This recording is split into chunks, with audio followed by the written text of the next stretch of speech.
Namo tassa bhagavato arahato samma sambuddhassa. Namo tassa bhagavato arahato samma sambuddhassa.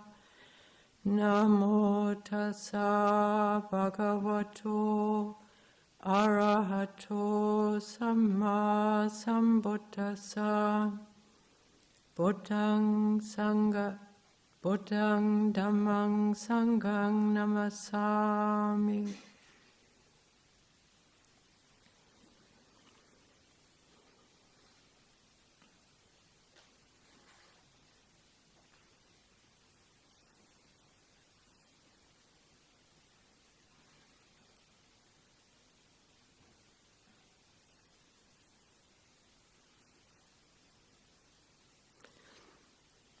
This is Uposatha Day, the new moon of March.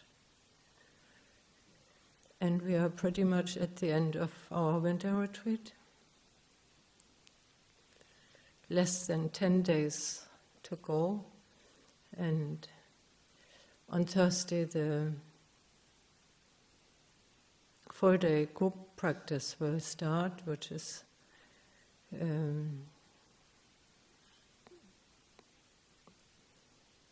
a kind of precious opportunity to apply what we have probably learned or developed, cultivated during these months. And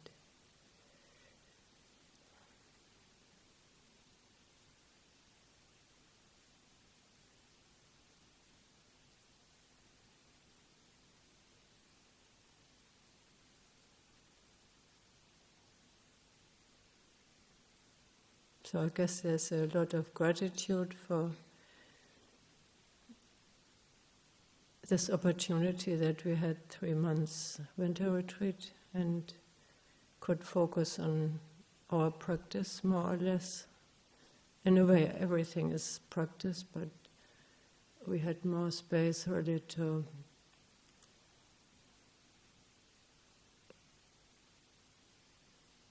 look inwards.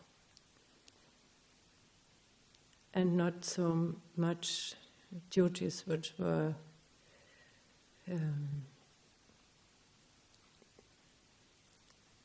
involved more, usually when we have duties and things to do, and there's more outgoing mind activity, and so the winter retreat really gives us the opportunity to reverse that and focus on the cultivation of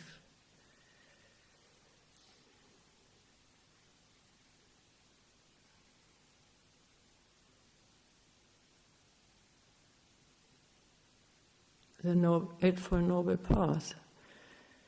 And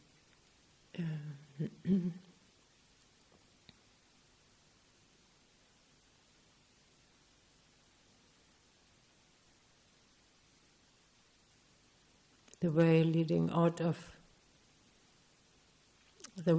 to the cessation of suffering.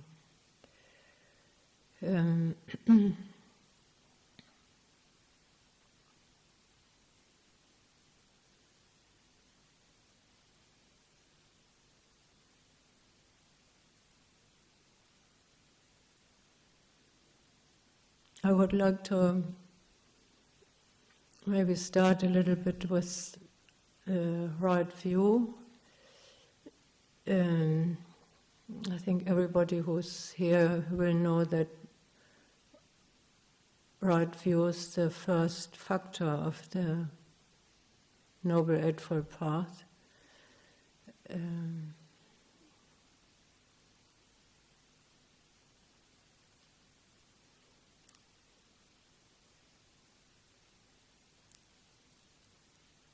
And it's in a way, the forerunner to all other path factors.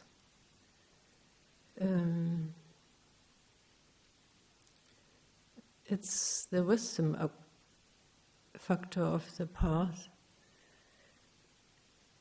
So in the way, before we practice, we need actually to know why we are practicing and what to focus on, with what intention, with what attitudes, what to be aware of.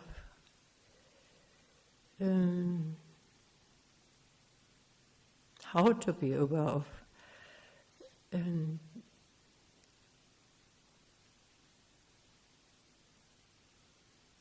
we can read a lot about that, you know that there's the so-called mundane right view and then the supramundane right view. And okay, you just took the 8 precepts, the support team and the day visitors, or visitors for this evening, and Sila, Dhamma, Sila, Kamma is part of the mundane right view. So we know why we do that. And basically one of the, I think, most important wisdom factors is really to understand Kamma.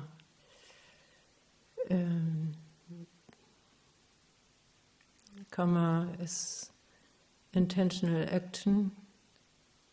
Kamma is intention, everything we intend in thinking and speaking and acting. Bodily action, so all of them are actions. And they have results. So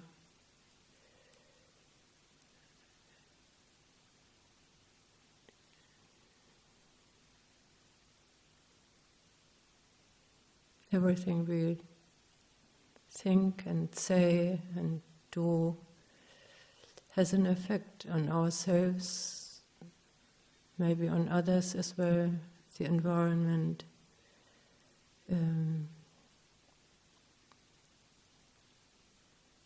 So that's the reason why we want to sharpen our awareness, how we speak and how we act and what we direct our thinking towards.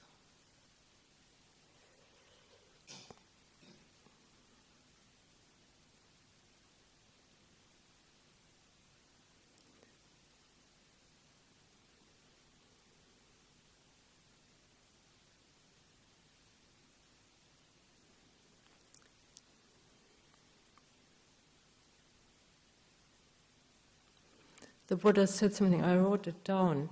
The Buddha said that right view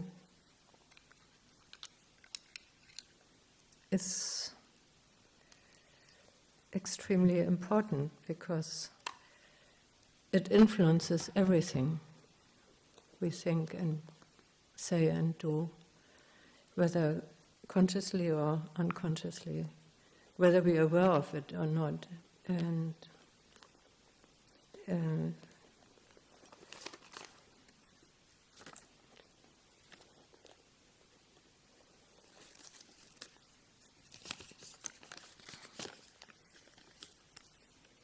so the Buddha says that he sees no single factor so responsible for the arising of unwholesome states of mind as wrong view, and no factor so helpful for the arising of wholesome states as right view.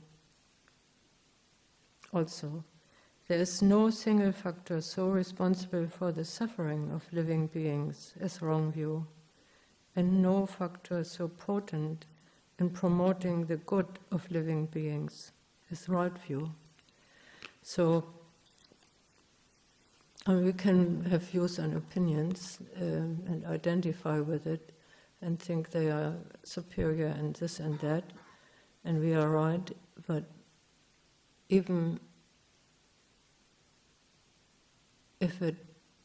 right view, if we cling to it, if there's an identification, it turns into suffering. So there is an aspect of right view missing. And yes, we can read things, but in the end, the winter retreat, and I think meditation in general, gives us the opportunity to look more closely how thought and stress are related. How what we have said or done during the day has an effect, and maybe, we can be elated by that, or we can be regretful and tense and confused. So we are responsible for how we talk and how we, what we allow to go out into the world. And the dorsal is really the thought, the energy which goes into thought. And because from there, we start to speak or act. And it's not always, full developed thought. It's sometimes just an impulse, oh, let's do this. And so we have the ability to call ourselves back when we realize something is not wholesome. So we can train ourselves really to be very keenly interested in where the mind goes, whether that's skillful or not skillful. And if we act impulsively, then we are often, the mindfulness is not quite on speed with, what comes out. And then we can maybe see it in the faces of others that what we said was hurtful.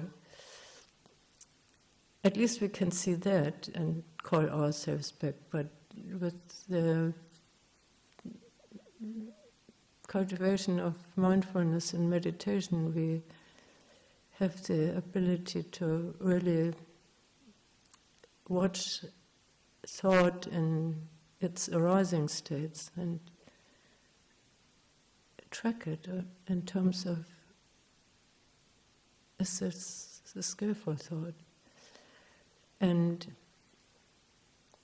often it's not even the kind of reasoning, often it's actually the heart, the chitta, which tells us, ouch, this doesn't feel good. So renunciation is one of the very important fruits of right view, that we pull back if something doesn't feel right. We slow down when we notice that there's a kind of drive, urge. Things go a little bit too speedy here. Good.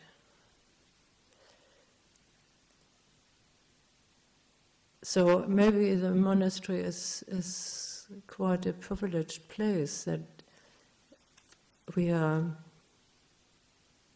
encouraged to slow down. When you go, to the world of work and duty and, competition, everything has to go quicker, more effectively, more this, more that.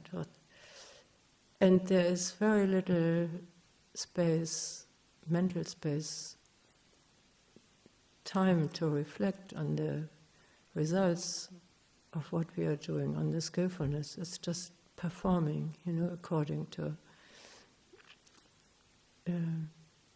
plans made by others often. And so, if you have a job where you can actually apply mindfulness and direct it skillfully, I would say you're lucky nowadays.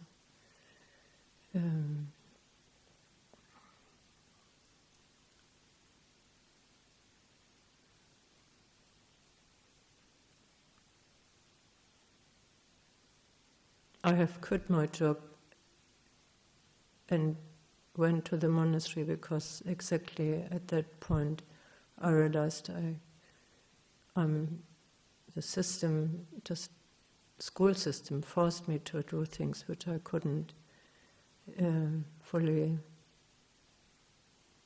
agree with any longer. And I didn't want to spend my life, with that. And it took me a long time to recover from that system and to find out what I really want or what is really skillful. So the drive of achieving something or performing well or being effective or all of this was still pretty strong, so that I just got tired and had no mind space to even question what I was doing.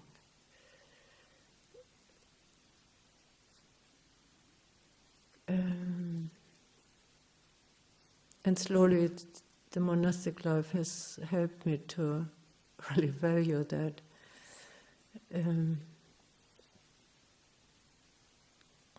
And it's still, to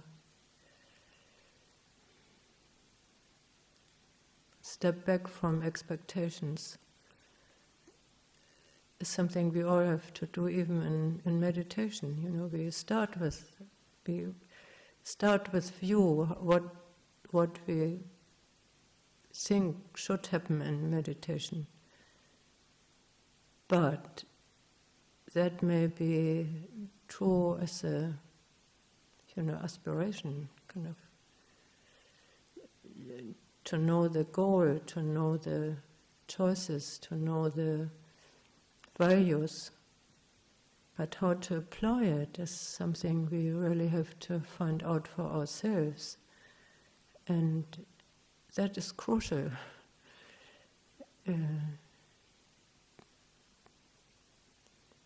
I think we probably have to learn in that area until we are fully enlightened.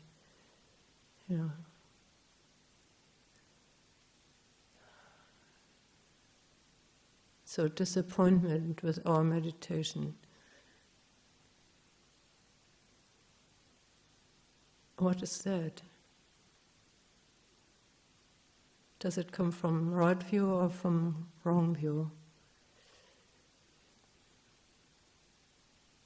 Ajahn Sumedho has always puzzled me, in a good way, with awareness here and now and seeing the way it is. It's like this. Yeah, but what does it mean it's like this? Like this, what is like this? It's like this. What does he mean with this?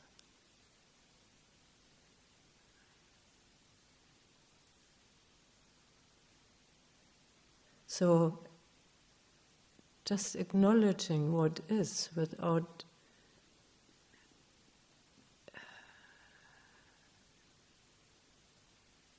trying to judge it or direct it, or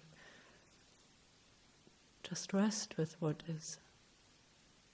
Yeah, but that doesn't go anywhere. Yeah, where does it need to go? What? So our whole thinking, the worldly thinking we have been brought up with and have got quite prolific probably in our education, it's not Dhamma, it's not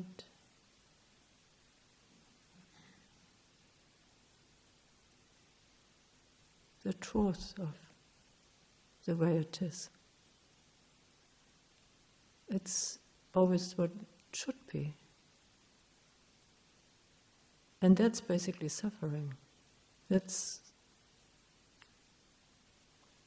when we believe that, we go from one suffering to the next, because what should be sooner or later is not what is happening.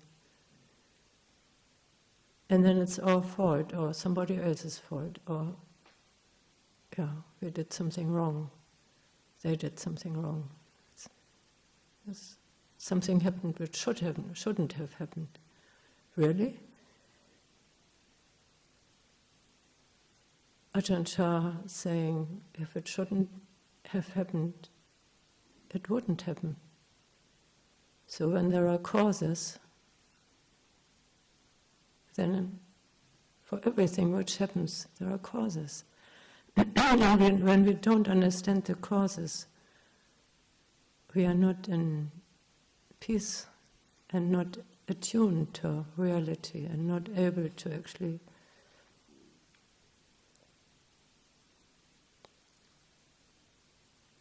find a way forward which is according to truth, to reality.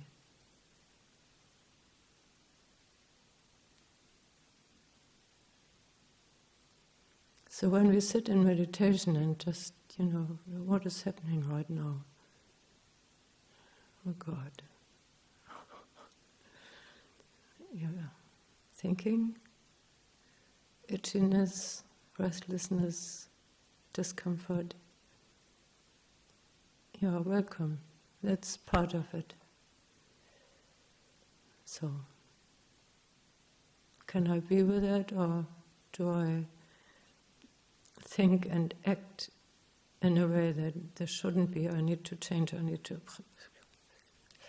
get a better posture, get a better this, get a better that. No.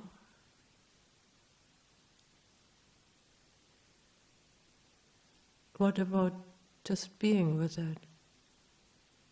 Your butt. Breathe.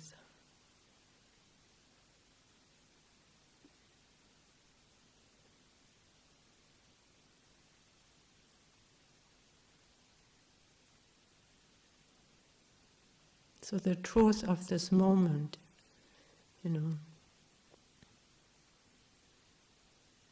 Paccuppanna Dhamma.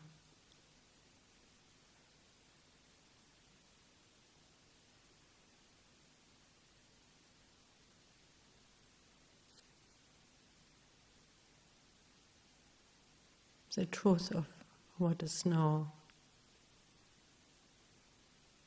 In this moment. The next moment may be different.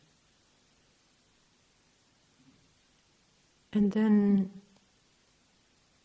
fine-tuning our awareness and tracing how things change from moment to moment.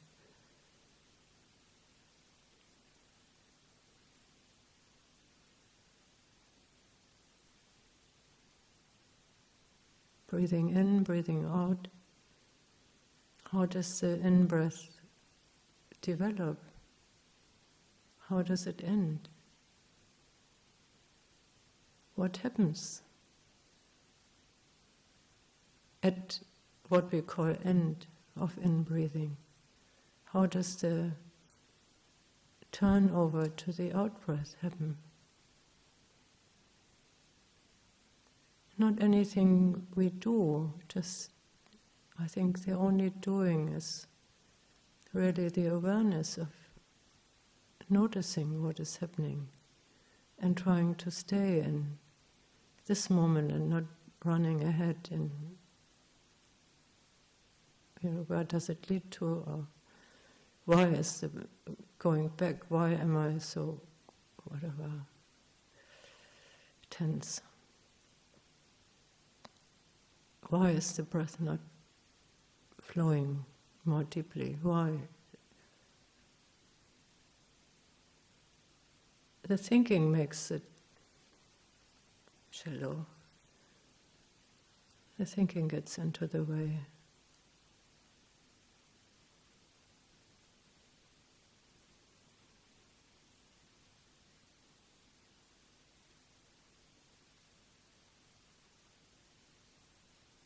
And it's hard to stop thinking, and it's hard not to criticize ourselves for thinking. So sometimes when the thought comes in, and okay, do you welcome it, or do you just, okay, there's thought.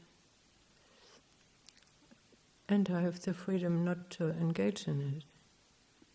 I have the freedom just to watch it.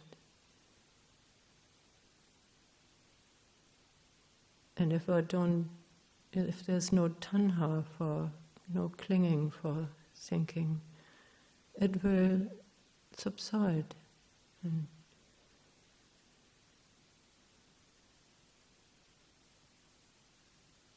I can watch how the tension is released and the sense of, relief comes up.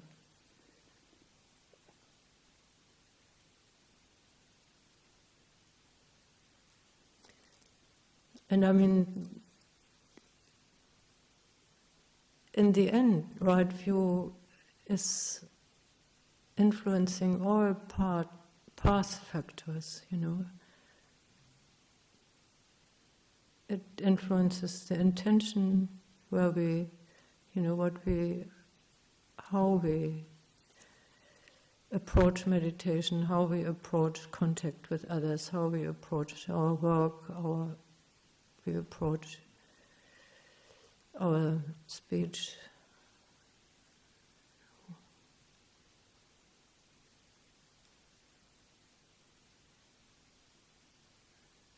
It influences all of our actions, how we do things, why we do things. The attitude we do it with. Right livelihood, yes.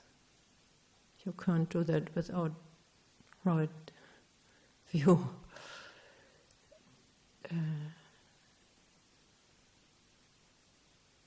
The precepts, all the precepts, you need to remember, this is why I do this. This is right, why it doesn't feel good.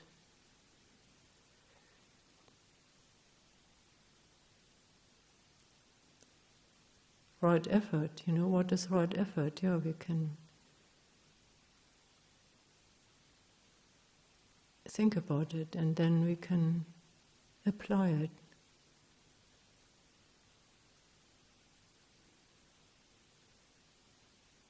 Right mindfulness, you're remembering, what aspirations to keep in mind and what to lay aside.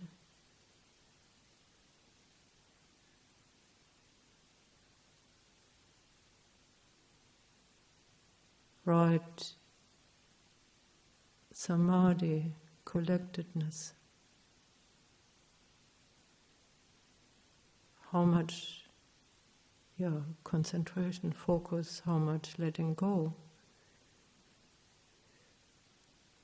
Right view is always with us, and then in the end is panya, wisdom, which comes from meditation from samadhi. That is where right view kind of gets is deepening,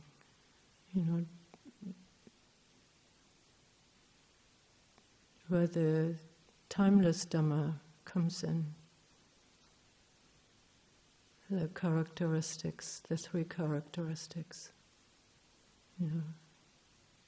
impermanence, the suffering from clinging and grasping, and the realization of that this sense of me is an invention. And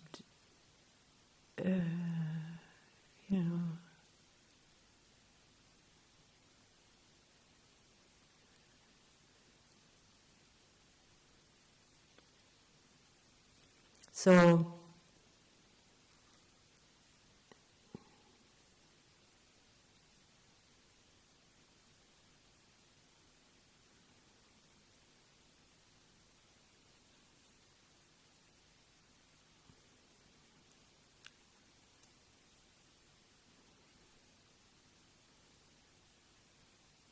the values, we choose because of right view. It's really important to actively remember them, because we can have all kinds of habits which go more in direction of pleasant, comfortable,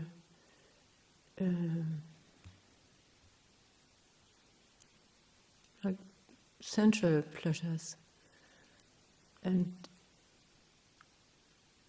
where we have a reflection for eating, that wisely reflecting, I use this alms food not for fun, not for pleasure, not for fattening, not for beautification, only for the maintenance and nourishment of this body, for keeping it healthy, for helping with a holy life. Thinking thus, I will allay hunger without overeating, so that I may continue to live blamelessly and at ease.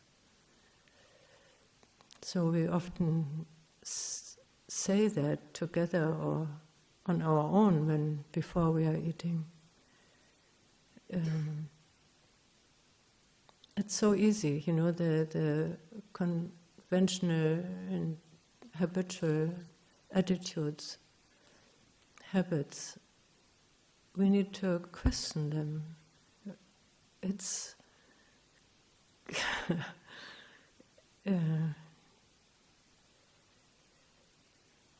why do I say something? Just because I like to say something. I like to just let the mind play a bit. Oh, wait a moment, What is worth saying?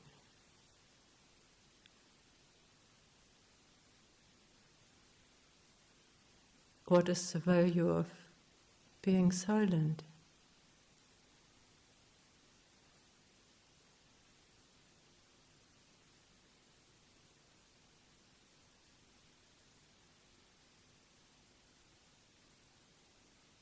Giving silence.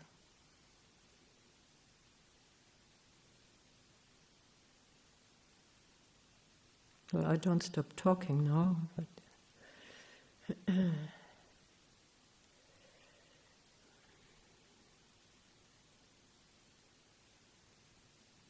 so mundane right view allows us to train ourselves in the spiritual faculties and in the worldly faculties, beneficial faculties, in friendliness and generosity and renunciation and gratitude and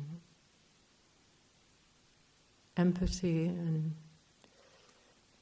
you can make a whole list of the values which belong to the spiritual path on the worldly, mundane level. Joy, meditative joy, absorption. But all of this is still not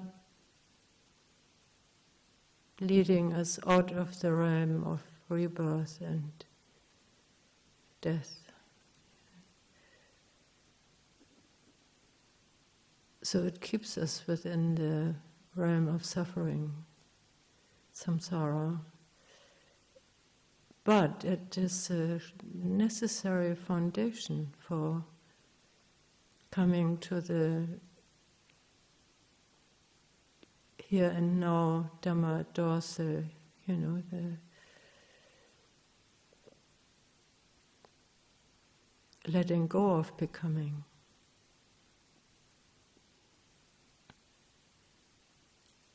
Letting go of clinging, grasping. Letting go of the sense of me. So we have the Four Noble Truths, which, direct us to a deeper understanding of what suffering is made of. And the worldly way is easily that, very English, I'm fine. Really? So we don't want to suffer. We don't even want to know that we suffer. We often, I'm fine, I do well. Just direct the mind to the bright side of life. Wait a moment. The suffering, the sensitivity for our attention and suffering and stress is actually what teaches us where to go and where not to go. And if I kind of put up a brave face, I may cultivate an insensitivity for actually the results of my actions. So the willingness to understand suffering, stand under, is that, how suffering arises, in which context, depending on what. Even the slightest tension when I try to figure something out with thinking, forehead, eyes. Wait a moment, is there a different way? Inside is not thinking.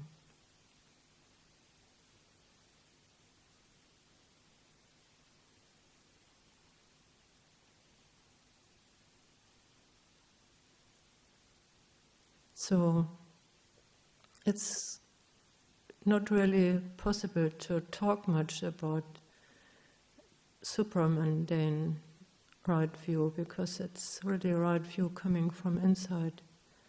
But the Four Noble Truths, the way the Buddha has explained them, clearly lead out of the way we create suffering, and to just familiarize ourselves more and more and take that into our practice, how we can detect that in our practice.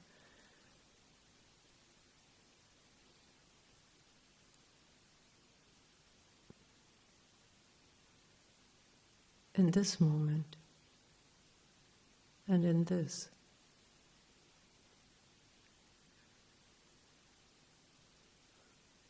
That's the way to go.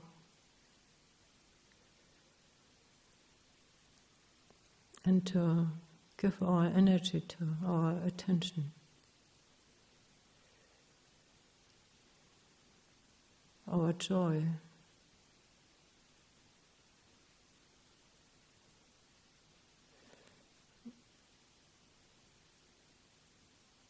So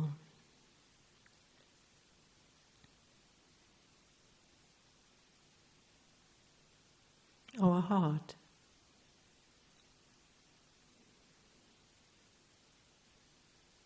Listen to what the heart has to say. The chitta.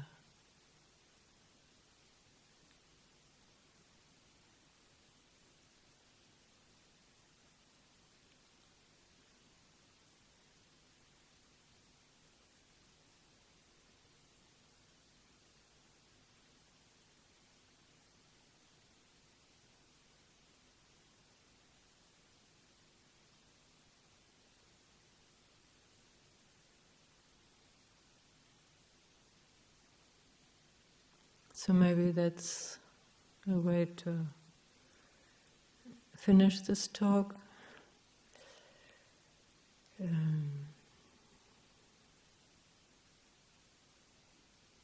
I hope it was helpful, and if it wasn't, then take what was helpful for yourself. And I hope you can apply some of that.